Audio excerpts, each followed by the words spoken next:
kembali lagi di Fortalk, Fortifikasi Talk dengan aku Cheryl Franz di sini dari FPIK 24 dan narasumber kita.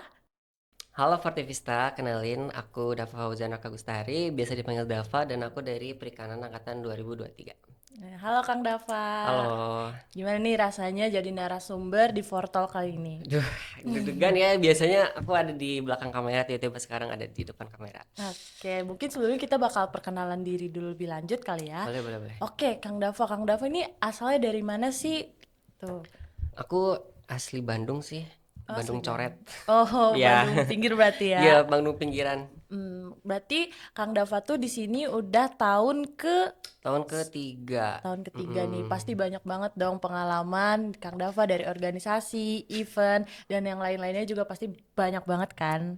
Lumayan lah. Nah, sesuai nih dengan tema yang kita angkat pada kali ini untuk gimana sih caranya aktif berorganisasi, berprestasi, dan juga bisa tetap memanage diri dengan baik gitu dalam perkuliahan. Nah, di sini kita selain bersama Kang Dava juga, kita juga bakal lihat nih gimana pribadi agar menjadi seperti Kang Dava gitu. Kita lihat yang baik-baiknya, terus apa aja sih kendala yang pernah dihadapi atau tantangan yang pernah dihadapi sama Kang Dava. Oke, nih Kang, aku mau tahu dulu sih awalnya ketika Akang baru masuk nih, Kang, ketika semester 1. Kang Dava itu orangnya seperti apa? Apakah langsung nafsu ke organisasi kah atau orangnya pasif? Kan ada juga tuh banyak maba yang kayak gitu. Aku mau tahu itu dulu deh, Kang. Hmm, sebenarnya dulu tuh aku mahasiswa yang pasif sih, kayak Hmm. nggak terlalu mikirin mau ikut organisasi atau kepanitiaan gitu-gitu. Cuman ya mungkin karena FOMO ya, jadi gas-gas aja ikut organisasi dan kepanitiaan. Iya, karena kan kalau misalkan FOMO tuh kayak, wah aku penasaran nih, Iya jadi kayak bener, pengen ikut kan, jadi kayak bener bener bener. teman-teman aku ikut ini, oh aku juga pengen ikut deh Iya, kayak jadi gitu. kayak nggak mau ketinggalan gitu. Iya, no awalnya tuh Akang ikut apa sih kayak organisasi kah atau event, terus lingkupnya fakultas kah atau universitas, apa tuh? Awalnya pasti dari POS sih. Oh, Ya, POA. aku nggak apa ya lupa. Lapangan kalau nggak salah jadi medik. Oh, medik ya. Berarti Mm-mm. yang POA 2023 ya Iya awalnya. benar. Oh, jadi dari situ Kang Dava mulai, oh kayaknya aku pingin aktif untuk awalnya dari FOMO dulu Iya, kali awal dari ya. FOMO pengen ikut Nah, itu. jadi untuk para maba di sini, gak apa-apa kalau misalnya kita ada FOMO dulu. Nanti siapa tahu jadi Kang Dava nih yang Aduh. ternyata aktif di berbagai hal. Nah, terus karena tadi kan Akang udah tahu kan awalnya dari FOMO. Tapi pernah nggak sih Akang tuh kayak merasa ketinggalan dari teman-teman yang lain kah? Entah itu dari prestasi atau organisasi dan yang lain-lainnya. Pasti pernah sih kalau misalkan ngerasa ketinggalan dari teman-teman yang lain, Hmm. apalagi dari akademik. Oh iya. Biasanya kayak, aduh kok teman-teman gua kayak bisa lebih cepat gitu nangkep materi atau misalkan nilai nilai praktikum kuisnya lebih gede sementara Hmm. kita lebih kecil gitu. Iya, kadang kan kalau misalkan kita terlalu aktif di berbagai hal tuh, jadi kayak kurang fokus ke akademik juga ya, Itu Kang. benar sih. Jadi kayak seorang Kang Dava aja yang banyak pengalamannya tuh pernah ngerasa ketinggalan dari teman-temannya. Jadi mungkin hal itu wajar ya, Kang, Iya buat wajar banget. mahasiswa manapun yang pernah ngerasain hal itu. Nah, tapi aku tuh pingin tahu sih, Kang, karena tadi kan awalnya Akang bilang itu tuh dari FOMO ya. Nah, aku pingin tahu turning point yang di titik dimana, oh aku nih harus aktif dalam hal akademik, organisasi, dan yang lain-lainnya. Aku tuh mau tahu tuh gimana ceritanya Kang Dava bisa sampai ke titik itu. Hmm, awal mulanya sih karena ketemu banyak orang yang seru sih. Karena kan kalau misalkan kita cuman ini menurut pengalaman aku ya, Hmm, kalau misalkan kita cuman aktif di kelas dan kuliah doang kayak teman-temannya pasti itu-itu aja kan. ya Kalau benar-benar. misalkan kita aktif di kepanitiaan lain atau organisasi lain kan itu pasti relasi dan teman-temannya nggak cuman dari lingkup satu jurusan atau Banyak satu ya. satu fakultas, Hmm. pasti dari lingkup unpad juga pasti ada. Oh, jadi dari situ Kang Dava pingin motivasinya awalnya kayak aku pingin kenal orang lebih banyak, relasinya Hmm, lebih dalam juga, dan juga iya, dari situ nggak cuman bisa kenal teman sekelas kah atau teman dekat, jadi bisa kenal banyak orang dan juga bisa munculin banyak pengalaman juga ya Kang. yes, benar-benar. Nah, terus aku juga mau tahu nih Kang, apakah dari awal ini Akang udah punya target kayak, oh aku target organisasinya pingin ikut BEM Unpad atau apa gitu. Apakah Akang dari awal tuh udah miliki hal itu atau kayak cuman sekedar FOMO aja gitu? Sebenarnya dulu tuh aku nggak ada niatan mau ikut BEM sih khususnya Oh ya. iya. Iya, karena dulu tuh aku diajak sama teman aku buat join BEM. BEM fakultas. Iya, BEM Oh, fakultas BEM dulu fakultas awalnya. juga. Iya, Oh, awalnya aku jadi staff dulu di BEM fakultas. Tuh diajak. Terus lama-kelamaan, wah seru juga nih ngurusin administrasi. Karena aku kan biro administrasi iya. dulunya. Kayak, aku kan emangnya awalnya emang suka ngurusin Microsoft Word gitu-gitu kan. Mm-mm.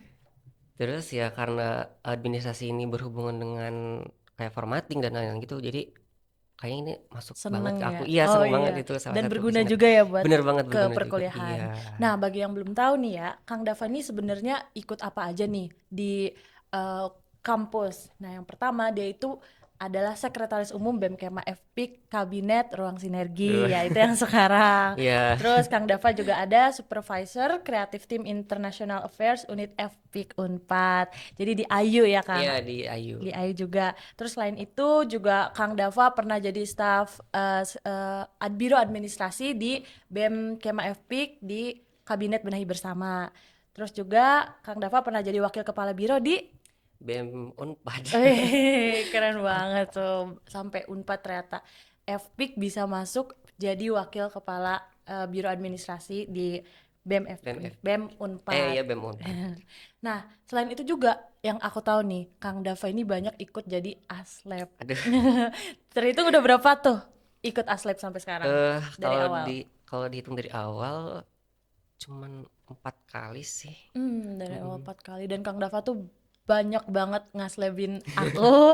Itu aja jadi di situ kayak udah banyak pengalaman organisasi, terus juga apalagi mungkin event-event udah banyak banget yang Kang Iya. Dava ikutin. Aslab, akademiknya juga. Pokoknya kayak banyak banget hal-hal yang Kang Dava ikutin.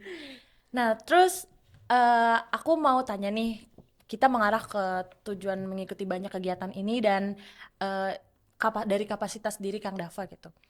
Kapan sih Kang Dava tuh ngerasa kalau aktif di organisasi itu tuh ngerasa worth it gitu? Ketika dapat apa di sebuah organisasi itu? Hmm, saat aku ngerasa kalau diri aku nih eh nggak cukup kalau misalkan cuman belajar di kelas aja. Jadi aku Hmm. pengen pengetahuan aku ini nggak cuman fokus di akademik aja, tapi di luar akademik kayak ikut organisasi tadi kan bisa nambah relasi dan juga pengetahuan umum lainnya kayak public speaking dan Ah lain-lain. ya, karena selain dari hal-hal yang mungkin hard skill, soft skillnya juga sedikit Iya, sedikit tuh harus diasah kayak balance. time management, mau itu public speaking dan yang lainnya itu mulai keasah ya Kang Iya dari bener. situ. Karena nggak cukup dari kita di kelas dan di akademik aja, kadang itu tuh ngebantu juga ya Kang. Iya. Terus, oh ya aku juga mau tahu nih, kenapa Kang Dava tuh nggak fokus ke akademik aja gitu? Kan ada juga orang yang kayak, aduh kayaknya enggak deh organisasi kayak buang-buang waktu.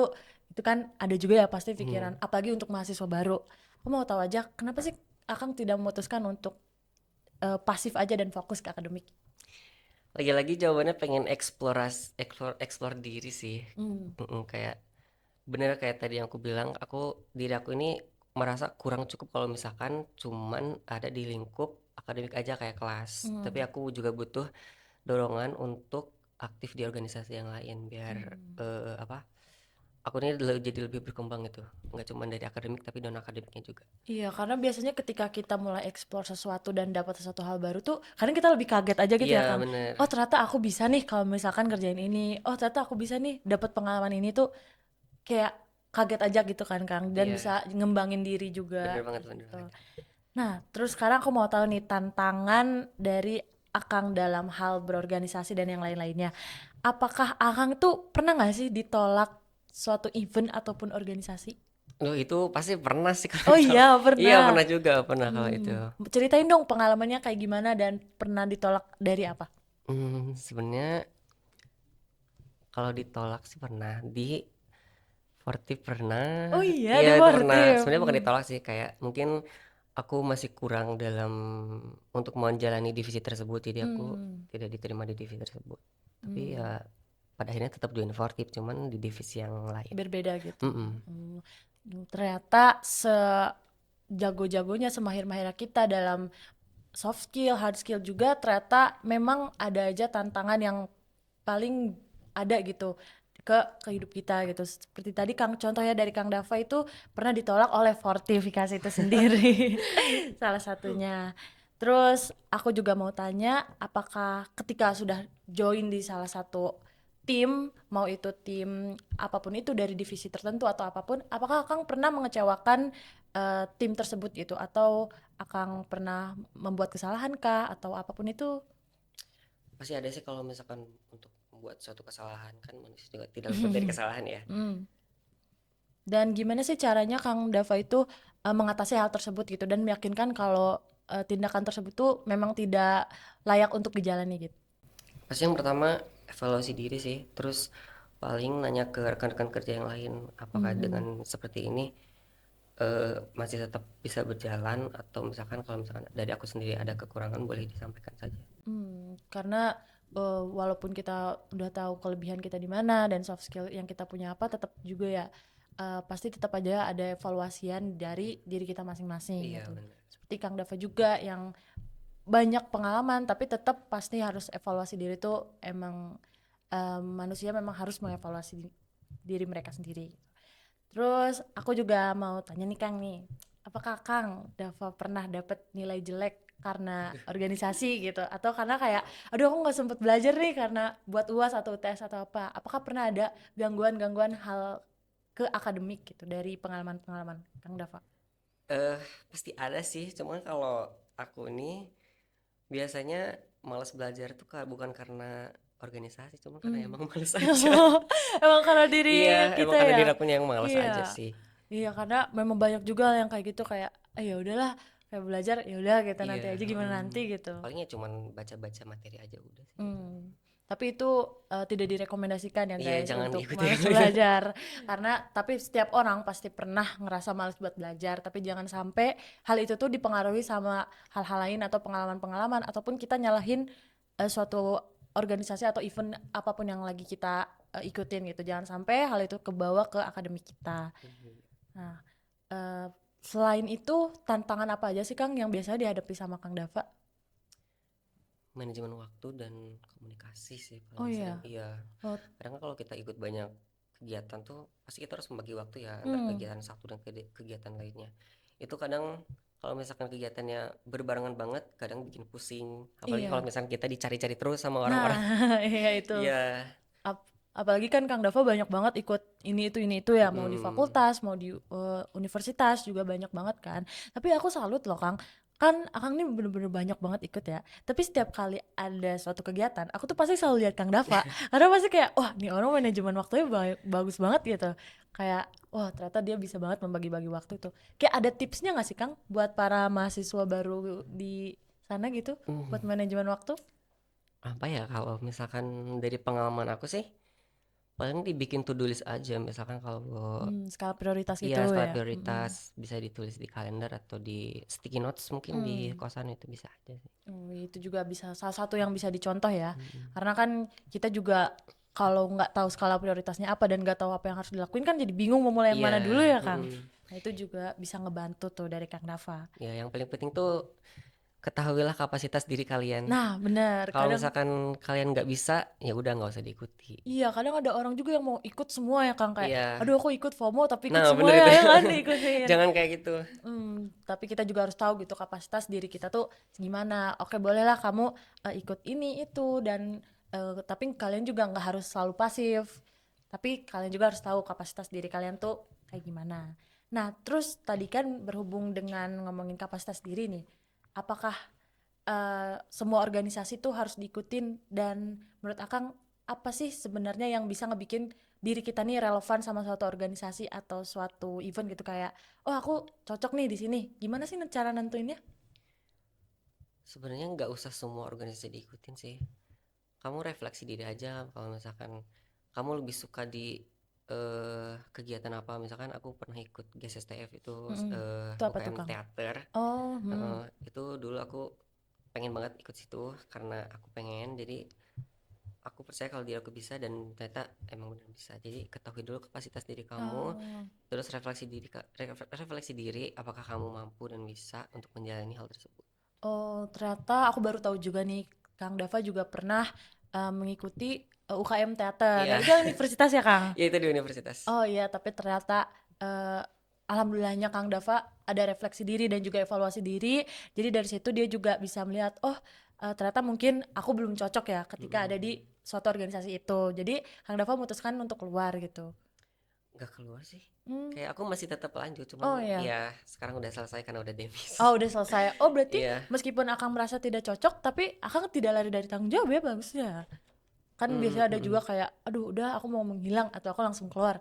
Itu kan kurang baik juga ya. Iya, terutama kalau Hmm. kamu ini sih ada di sebuah tanggung jawab yang besar kayak kamu Hmm. jadi kadif atau petinggi lah di PO gitu organisasi kan. tersebut. Mm-mm. Kalau misalkan kamu udah ditunjuk jadi pemegang tanggung jawab, jangan ditinggalin lah. Nah, tuh kayak gitu. Karena itu merupakan salah satu tanggung jawab yang gede kan.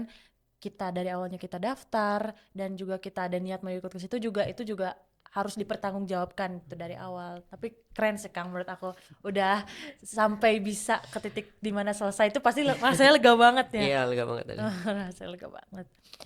Nah, sekarang aku mau nanya lebih dalam nih tentang Kang Davanya sendiri. Tadi kan Kang Dava udah ngasih tips juga ya, salah satunya untuk mengatur to-do list ya ketika kita punya banyak kegiatan.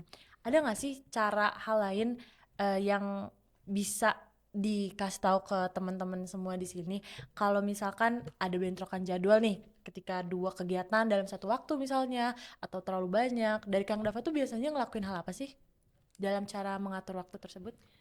Kalau aku sih biasanya lihat dari seberapa besar kontribusi aku di kepanitiaan tersebut atau organisasi Hmm. tersebut.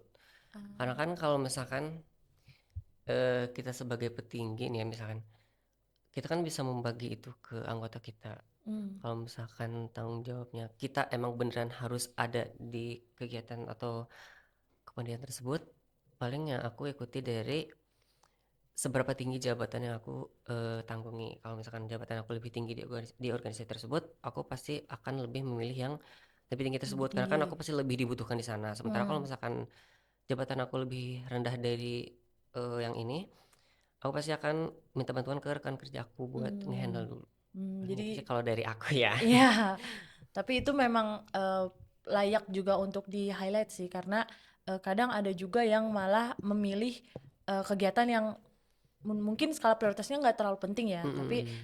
eh, ketika kegiatan yang lebih penting itu malah diabaikan. Kadang ada aja yang kayak gitu dan sesuai juga sama jabatan atau posisi yang kita ambil gitu ya kan Karena Kang. kan tanggung jawabnya lebih besar ya kalau misalkan jabatan Hmm. kita lebih tinggi. Iya, meskipun kayak kita bisa minta minta staff-staff kita ataupun minta rekan kita yang lakuin, tapi kan tetap di situ juga ada setengahnya tanggung jawabnya dari kita juga gitu. Nah, biasanya setelah kan aku lihat nih Kang Dava ketika ke sana ke sini ke kegiatan ini, Akang suka bawa-bawa tools atau apakah yang bisa membantu Akang dalam memanajemen diri Akang gitu. Apakah kayak ada planner atau apa yang mungkin bisa aja nih ketika ada orang yang nonton ini ya bisa ditiru gitu dari Kang Dava. Kalau aku sih biasanya pakai Google Calendar sama Reminder Hmm. ada di aplikasi gitu. Oh, karena itu juga ke HP ya, nyambungnya ya. Jadi Hmm. kalau misalkan udah mau ke acara tersebut pasti ada reminder kan di HP muncul. Iya. Nah, jadi oh oke berarti hari ini gini gini gini gini kayak gitu. Oh, nah bisa dicontoh Mm, tuh dari Google Calendar pun ternyata Iya. bisa banget ngebantu ya. mm-mm. Hmm. Dan yang paling penting Google Calendarnya simpen di desktop atau di layar paling awal biar kelihatan langsung Oh jadwal iya kita ya, apa biar aja. langsung kelihatan ya. Heeh. Biar nggak ada yang miss ketika kita menjalani hari tersebut kayak, Iya, oh takutnya aku lupa apa nih kayak, oh ternyata ada Google iya Calendar langsung gitu. diingetin. Iya, langsung diingetin. Berguna banget ya Kang Iya ya berguna berarti. banget sih bagi aku itu. Hmm. Terus aku juga mau nanya nih tentang sebenarnya mungkin lebih ke deep talk tentang Kang Dava juga nih. Aku pengen tahu apakah Akang pernah ada rasa penyesalan gitu dalam selama kuliah ini? Apakah penyesalan tentang apapun itu? Kalau penyesalan pasti ada sih kalau Apa itu. tuh? Salah satunya ya itu sih kayak nilai aku yang turun sebenarnya nggak begitu drastis turunnya cuman tetap aja turun gitu nggak enak Hmm. aja dilihatnya Hmm. di penilaian itu pasti ada terus penyesalan lainnya apa ya Hmm. banyak sih cuman kayaknya tidak bisa aku ceritakan di sini. Ya, nah, tadi kan Akang salah satunya tuh yang penyesalan terbesar itu kayak nih turunnya nilai ya, turunnya Mm-mm. akademik. Nah, Akang tuh cara mengantisipasi hal tersebut gimana ya? eh yang jelas sih tahu kapasitas diri. Jadi kalau misalkan Ya, semester ini turun berarti semester depan kan harus naik targetnya ya. berarti kita harus mengurangi Oh, kegiatan yang kegiatan-kegiatan. akan kita lakukan. Jadi kita Hmm. lebih fokus sedikit ke akademik dan mengurangi Hmm. sedikit organisasi atau kegiatan di luar akademik kayak gitu Iya, sih karena kalau bagi aku. tetap guys, meskipun kita terlalu banyak ikut kepanitiaan ataupun apapun itu, yang utama atau wajib kita ikuti di perkuliahan itu adalah Akademik, akademik. iya Jadi kan iya benar. iya kan, Karena tujuan akademik. kita kesini kan untuk belajar ya. Iya, untuk belajar. Jangan organisasi semua dibawa tapi ninggalin akademik, nggak gitu Iya benar juga. benar. Kan kita juga tahu kapasitas diri kita gimana dan tujuan awal kita kuliah ini buat apa kita harus tahu. Gitu. Nah, aku mau tahu dong Kang, coba ini kan tadi aku udah ngomongin tentang kegiatan-kegiatan yang Akang, tantangan, penyesalan. Aku pengen tahu apa sih yang Akang banggain dari diri Akang sampai sekarang? Yang paling aku banggakan adalah aku masih bisa berdiri di sini dan ngobrol sama kamu. Alhamdulillah ya Kang. Iya, karena kan pasti di luar sana banyak yang ikut banyak kegiatan atau tanggung jawab, pasti Hmm. ujung-ujungnya sakit atau Oh kayak iya. gimana-gimana kan. Gitu. Dan alhamdulillah aku fisiknya lumayan kuat kali ya, jadi Oh iya. jarang Alhamdulillah. sakit. Alhamdulillah, Alhamdulillahnya enak jarang banget sakit dong Kang meskipun ya. banyak pikiran, tanggung jawab dan Hmm. lain-lain. Oh karena mungkin Akang juga orangnya yang teratur nggak sih, kayak makannya sehat, tidur teratur. Enggak juga Oh sih, enggak juga. enggak juga cuman kayaknya emang dari dulu udah biasa kayak gini Oh. jadi emang udah tahan aja. Tapi aku juga bangga sih Kang karena Akang juga merupakan salah satu mahasiswa FPIK yang paling aktif, menurut aku yang paling banyak terlihat. Terima Pasti sih siapa kasih. mahasiswa FPIK yang gak kenal Kang Dava, pasti Aduh, nggak ada menurut aku. Karena Kang Dava ini bener-bener aktif sekali dalam semuanya, evenly semuanya ada. Even tadi pas masuk kita ke podcast pun kayak, oh Kang Dava lagi, Kang Dava lagi, oh gitu. Jadi iya kayak, lagi. oh emang Kang Dava nih emang terkenal banget. Tapi dari situ juga aku bangga sih sama Kang Dava karena dari pengalaman-pengalaman Akang bisa ngebawa Akang sampai di sini. Alhamdulillah, terima kasih banyak. Oh iya, aku mau tahu nih. Kita tanya lebih dalam soal fortifikasi ya, Kang. Boleh, boleh, boleh. Nah, Akang nih pernah kan ikut fortifikasi. Nah, dari seluruh pengalaman Akang di fortifikasi itu tuh, momen apa sih yang paling berkesan buat Akang dan paling bermanfaat? Pastinya momen paling berkesan nih saat kita kumpul-kumpul sih, kayak Hmm. rapat atau misalkan ada kegiatan di fortifikasi itu yang paling bermakna bagiku karena selain kita ngerjain proker, kita juga seneng-seneng kayak ketawa, Hmm. bercanda-bercanda dan lain-lain. Iya, Itu seru banget apalagi sih. ketika ini nggak sih Kang produksi yang bikin-bikin Iya, masakan, itu Kang aku pernah selalu kan? datang ke situ, Iya makanya kan, iya seru seru banget bikin ya. makanan masak-masak kayak gitu. Nah, bagi mahasiswa baru nih yang mau ikut fortifikasi, ternyata di Fortif ini memang banyak banget hal-hal bermanfaat dan juga berkesan nih buat Kang Dava ya. Salah satunya dengan banyaknya kegiatan dan salah satunya kayak kita masak-masak lah, ketawa-ketawa bareng sama teman-teman yang lain. Itu juga salah satu yang paling berkesan ya di Salah fortifikasi. satu bentuk healing lah di tengah Healing ya. kericuhan kegiatan. Hmm. Nah, menurut Kang Dava, apa sih bedanya fortifikasi dan organisasi yang lain agar kita memotivasi nih anak-anak untuk masuk ke fortifikasi nih? Votif itu menurut aku salah satu UKM yang fokusnya emang di pengolahan kan. Hmm. Terus karena aku juga sedikit into menuju masak-masak Oh iya dan seneng ya. pengolahan-pengolahan gitu, jadi kalau kalian tertarik untuk lebih dalam tentang pengolahan atau tentang masak-masak, bolehlah kalian Iya. join Votif karena itu seru banget sih. Iya karena bisa juga selaras dengan hobinya Iya, ya selain Kang. hobi kalau kalian hobi masak atau kalian pengen coba eksperimen masak mie dicampur bahan-bahan Apa lain mungkin ya iya itu bahan-bahan bisa juga. ikan Iya. gitu. Karena kita juga banyak bikin inovasi-inovasi baru ya Bener Kang. nggak cuma masak-masak aja kan Fortip tuh Iya ada banyak banget. inovasi lain. Iya, terus aku juga apa ya pernah lihat waktu itu tuh masakan nugget kayak nugget ikan apa terus kayak puding apa, es krim apa tuh Iya iya kayak benar, banyak banget. banyak banget kan. Iya, nggak cuman Mm-mm. kayak makanan seafood atau apa doang, tapi pengolahannya tuh yang bener-bener improve buat zaman sekarang Iya gitu. Jadi inovatif iya lah inovasi, inovatif. inovasinya bagus banget menurut aku dengan join fortifikasi ini gitu. Apalagi yang buat mau peminatan THP. THP. Nah, THP itu apa sih, Kang? THP itu teknologi hasil perikanan. Nah, jadi dari THP ini juga mungkin bisa selaras ya dengan kalian mengikuti fortifikasi ini gitu. Mm-mm. Bagi yang mau masuk peminatan THP nih, baik boleh banget mencoba dulu di Fortif fortifikasi ya gitu. biar Karena ada nanti gambaran kan. iya kan kebayang ya nanti Kebayang ini bakal harus gimana gimana buat gimana. riset gitu. Iya, organoleptik dan Aduh. sebagainya. Iya lagi Banyak banget ya. banyak banget. Nah, tadi kan Akang juga udah nyebutin ya kesannya apa aja dan apa aja sih yang fortif, manfaatnya apa aja gitu. Aku mau tanya sih Kang, seberapa besar fortifikasi ini tuh ngaruh ke akademik, ke organisasi dan ke pengalaman Kang Dava?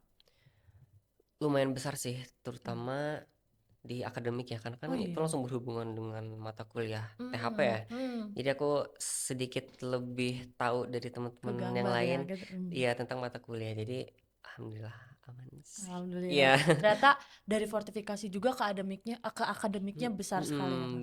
Dan Bener. jujur emang banyak ya Kang matkul-matkul THP tuh sebelum masuk ke peminatan, Iya, kayak salah satu contohnya eh, fisiologi pasca panen, iya, pengendalian mutu terpadu dan semua itu bagian dari mata kuliah THP THP. gitu. Dan Mm. ikut Fortif nih kayak kebantu juga ya Kang, apalagi dosen-dosennya yang Iya, memumpuni langsung mumpuni, iya fortifikasi. Fortifikasi. Iya, sama Mm-mm. juga dengan dosen yang ngajari mata kuliah tersebut Iya, gitu. bener. Jadi bener-bener kayak deket lah, banyak pengalaman gitu. Mm-mm. Itu bener-bener kepake banget lah dari Iya, fortifikasi kepake ini. banget. Nah, menurut Akang ya, sebagai mungkin bisa disebutnya sebagai alumni fortifikasi juga dan eh mungkin sebentar lagi juga Akang bakal jadi alumni Aduh, dari amin, FPIK. doakan ya. Amin, aku doakan lebih lancar lagi. Nah, gimana sih fortifikasi ini ngebantu mempersiapkan mahasiswa melalui karir dan akademiknya ke depannya? Biasanya kan salah satunya tadi yang membantu akademik di kalau misalkan mau masuk ke peminatan THP pasti lebih kebantu kan di Hotif ini. Hmm. Juga kalian bisa nambah relasi dari alumni-alumni Fortip yang lain yang sudah sukses, bisa ya terus dari dosen juga kan. Terutama dosen THP kan lumayan ini ya, baik dan dekat gitu Iya, ke baik banget. mahasiswanya. Jadi Hmm. bisa dipakai buat relasi di peminatan THP nanti buat kalian yang mau peminatan THP. Iya, kebantu banget karena banyak Mm, banget alumni-alumni Fortif yang memang dari fortifikasi ini kebantu banget sampai ke karirnya dan iya ketika lulus tuh bener. memang kepake banget itu. Dan ketika wisuda pun mereka dirayakan ya sama Dirayakan Fortif. juga sama Iya, Fortif. Mm. dirayakan dan benar-benar semua dirayakan ya Iya, sama. semua dirayakan di sini. Ya, keren banget sih itu. Oh ya, mungkin kita akan menuju ke akhir-akhir nih ya, Kang. Aku mau tanya deh, Kang, menurut Kang Dava ya, definisi sukses menurut Kang Dava itu apa sih?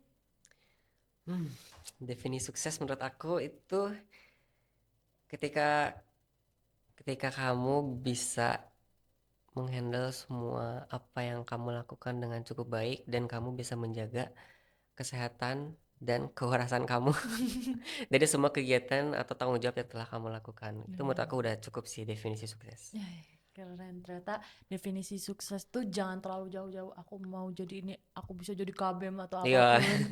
Karena dari sekedar kita udah bisa ngehandle semuanya dengan baik, tapi bisa memanage diri dengan baik juga, Mm-mm. itu juga merupakan salah satu langkah dari sukses Sukses untuk gitu. diri sendiri.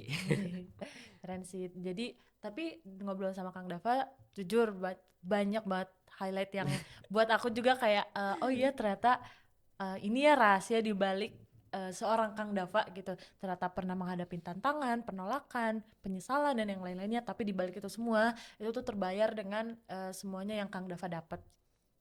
Nah, kalau misalkan Kang Dava kembali ke semester 1 nih, Mhm. apa sih eh, nasihat apa yang bakal Akang kasih ke Kang Dava yang semester 1 itu? Aduh. Hmm, apa ya? Apa tuh? Anjir aku bingung sih kalau itu.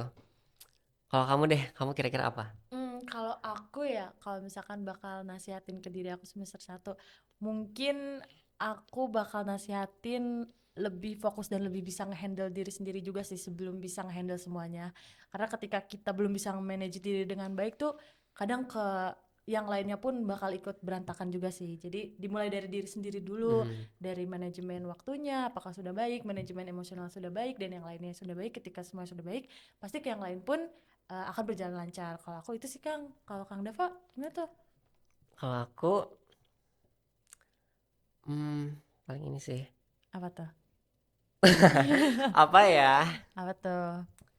Apakah mau nasihatin Kang Dava yang FOMO kah? Atau Kang Dava yang masih pasif? Apapun itu. Lebih ke ini sih kalau aku belajar aja. Oh iya Iya, belajar. belajar aja. Oke, belajar semuanya ya, bukan hanya Mhm. akademik. Karena eh, justru ketika kita ngerasa udah cukup tuh kadang harus dipertanyakan ya. Karena Iya, manusia tuh harus terus berkembang dan terus bertumbuh berkembang. juga. Jadi ketika kita berhenti penasaran malah itu yang agak sedikit bahaya sih Iya. menurut aku. Dan kalau boleh jujur sih, semester awal-awal aku agak jelek ya nilai, jadi aku Oh harap iya. kalau misalkan aku kembali ke aku yang semester satu, aku pengen bilang kamu harus belajar pokoknya. Nggak apa-apa ikut banyak organisasi, tapi kamu harus tetap belajar, jangan Oh, malas. tuh tetap berarti kalian harus mengutamakan akademik Akademik karena akademik segalanya. Karena ingat tujuan kalian kuliah itu adalah untuk belajar. untuk belajar. Sisanya pelengkap dan support Iya, juga. Dan benar. itu juga ngebantu di perkembangan Mm. juga diri kita. Nah, terakhir aku mau kasih Kang Dava kesempatan buat ngasih tahu nih ke teman-teman yang lagi nonton tips dari Kang Dava agar punya manajemen waktu yang baik di tengah kepadatan organisasi dan hal yang lain untuk anak-anak sportif atau untuk maba yang baru masuk ke Universitas Pajajaran. Boleh? Oke, kalau menurut aku sih yang pertama harus ketahui dulu kapasitas diri kalian bagaimana, agar setelah kalian menjalani tanggung jawab tersebut kalian nggak cepet capek atau burn out, tapi emang pure dari keinginan kalian sendiri. Hmm. Terus kalian juga harus tahu nih, jangan asal pilih organisasi atau kepanitiaan, karena kan kalau misalkan kalian nggak kalau misalkan kalian ikut organisasi atau kepanitiaan yang emang bukan passion kalian, itu pasti saat menjalannya kalian nggak akan sepenuh hati gitu, jadi Hmm. bakal hilang-hilangan atau kayak gimana. Terus paling terakhir, bikin skala prioritas sih kalau menurut aku. Kayak akademik pasti nomor satu kan, Hmm. terus kedua kalau aku keluarga, dan Hmm. ketiga diri sendiri, dan terakhir organisasi dan kepanitiaan kayak gitu. Oke. Nah, jadi bagi yang nonton juga harus ingat tadi apa yang Kang Dava sampaikan. Ingat juga yang paling di-highlight adalah kita harus tahu kapasitas diri kita tuh segimana dan jangan lupa manage diri dengan baik Iya. juga dan fokus ke tujuan awal ketika kuliah yaitu akademik tetap. Ya, semoga dari podcast ini kalian bisa mendapatkan banyak hal ya. Dan terima kasih juga buat Kang Dava yang sudah Terima mau kasih juga ngobrol sudah hari ngundang aku. ini. Karena menurut aku dengan dari pengalaman Kang Dava yang banyak dan eh, penyesalan ataupun yang lain-lainnya tuh bisa kita pelajari lewat sini agar ketika kita baru masuk kuliah nanti itu tuh bisa kita antisipasi gitu dan kita juga bisa belajar nih, oh ternyata cutting effect tuh kayak gini-gini ya, POV dari mereka tuh kayak gini ya, oh mereka udah banyak pengalamannya, udah banyak, mungkin kita bisa tiru yang baiknya, yang buruknya bisa kita pelajarin. Ya, Dan juga salah satunya dari Kang Dava ini. Oke, mungkin cukup dari aku. Apakah dari Kang Dava mau ada pesan terakhir? Gimana nih pesan Kang terakhir, rasanya? semangat aja buat teman-teman mahasiswa baru ataupun mahasiswa yang mau lanjut ke semester depan, semester selanjutnya. Jangan lupakan akademik kalian di tengah organisasi kalian. Gitu aja sih kalau aku. Oh ya, jaga kesehatan, jangan lupa tidur dan makan. Nah, itu Itu. adalah dangerous bagi Iya, mahasiswa ya karena itu tuh kalau sedikit melenceng, wah udah iya. semuanya. Kadang kan ada orang yang misalkan lebih mengepentingkan organisasi gitu. Jadi Hmm. ke dirinya jadi nggak makan, Iya, nggak gak minum, tidur iya gitu nggak kan. tidur itu nggak boleh kayak gitu. Nggak boleh. Nah, Harus tetap menjaga iya. diri kita sendiri agar maintenance-nya ke depannya lebih bagus lagi. Mm-mm. Contohnya Kang Dava ada di sini dengan sehat, dengan senyum itu Ya, juga alhamdulillah. keren, alhamdulillah. Oke, mungkin dari aku cukup. Terima kasih. Ada saya Cheryl Franz Faiza, izin untuk mengakhiri kegiatan ini dan selamat menonton. Terima kasih yang sudah menonton. Fortivista, terima kasih.